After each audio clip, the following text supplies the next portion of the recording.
చెడుని అరిచి చెవిలో చెప్పు మంచిని అరిచి చెప్పు అన్నటువంటి విధానాన్ని ప్రస్తుతం జాగ్రత్తగా అమలు చేస్తున్నది మీడియా. కొలువులు ఇస్తున్నా కాదంటున్నారు. స్కిల్ డెవలప్మెంట్తో నిరుద్యోగులందరూ అంటే నిరుద్యోగ భృతి 3000 ఇస్తాము, మహిళలకు 1500 ఇస్తామని చెప్పి ఆ మహిళలకు 1500 P4కి చేసి స్కిల్ డెవలప్మెంట్ ద్వారా పిల్లలందరూ కూడా నిరుద్యోగులందరూ బాగుపడిపోతారని ప్రచారం చేస్తుంటే వీళ్ళు ఇచ్చే ఉద్యోగాల్లో ఎవరూ జారట్లేదు 40% మించి అన్నటువంటిది సిటీ ఎడిషన్లో వార్త రాస్తున్నారనమాట. నిరుద్యోగులతో ఉపాధి కల్పించేందుకు ఆసక్తి ఉన్న రంగాల్లో కొలువులు సాధించేందుకు ప్రభుత్వం ప్రత్యేక ప్రణాళికలు అమలు చేస్తుంది. వాళ్ళకి అవసరమైన నైపుణ్య శిక్షణ ఇవ్వడంతో పాటు సంస్థలను ఆహ్వానించి ఉద్యోగ మేళాలు నిర్వహిస్తుంది. యువతకు తెలియజేసేలా ఆయా నియోజకవర్గాల ప్రజాప్రతినిధులు సైతం పెద్ద ఎత్తున ప్రచారం చేస్తున్నారు.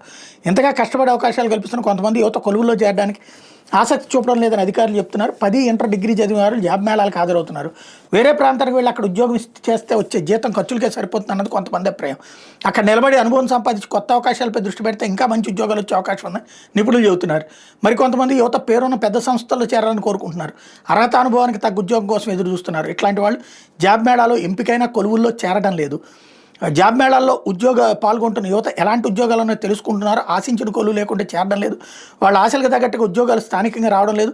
వాళ్ళు కోరుకుంటున్న విధంగా ఉద్యోగ అవకాశాలు కల్పించేందుకు ప్రణాళికలు రూపొందిస్తున్నాం, అవసరమైన శిక్షణ ఇచ్చేందుకు కూడా చర్యలు తీసుకుంటున్నామని జిల్లా నైపుణ్యాభివృద్ధి సంస్థ అధికారి చెప్పారట.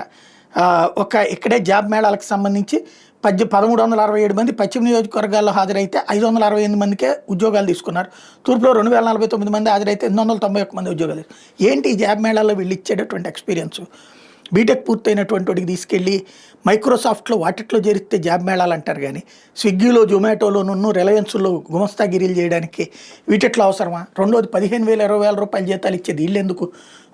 గిగ్ వర్కర్లుగా వెళ్తే ఓలాలోనూ ఆ క్యాబుల్లో కూడా దొరుకుతున్నాయి. అక్కడ బేసిక్ కాన్సెప్ట్ మనం స్కిల్ డెవలప్మెంట్ అనేది ఎలా ఉండాలి?